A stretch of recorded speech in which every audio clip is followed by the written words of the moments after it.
start.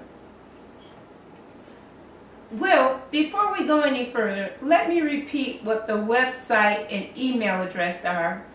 The website is www.getinvolvedinyourcommunity.com, and our email address is getinvolvedmobile@aol.com.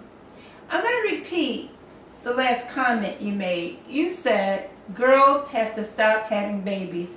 They can't take care of themselves, so how can you take care of a baby? You know, we're talking about education, and we're talking about what students, district, and parents need to do in terms of becoming more accountable.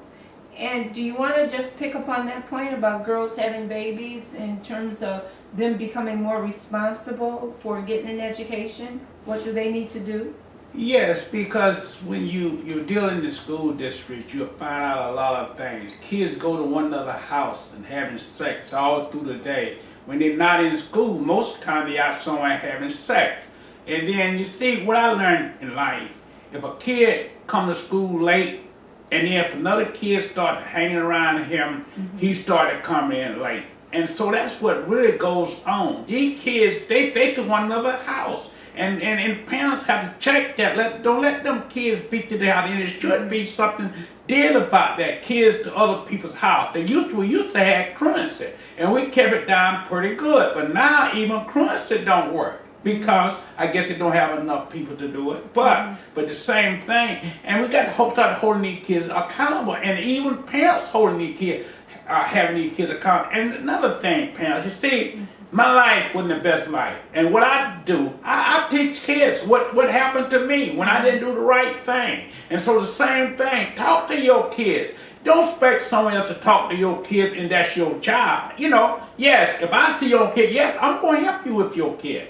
But not everybody like me. That's what I'm trying to say. You have to do it yourself. Number one, you have to train. You train a kid. You don't let kids do what they want to do. When you tell your child something to do once, and they don't do it, you should hold them accountable at home.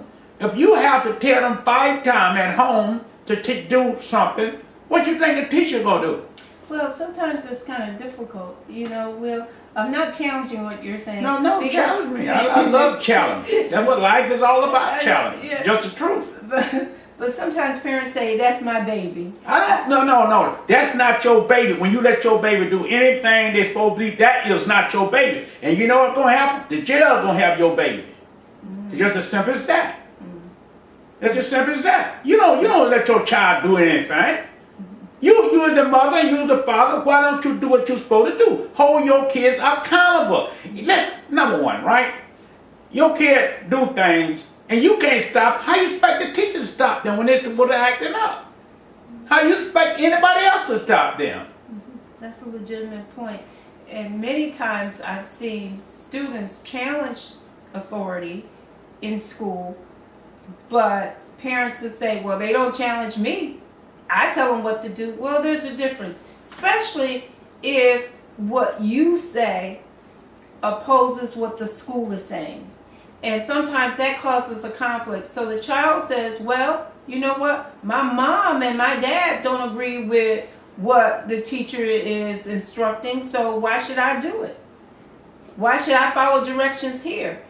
And we have to be careful, I think, Will, when we talk, that we don't downgrade the school system. We can disagree, but we don't give our children an excuse not to follow directions.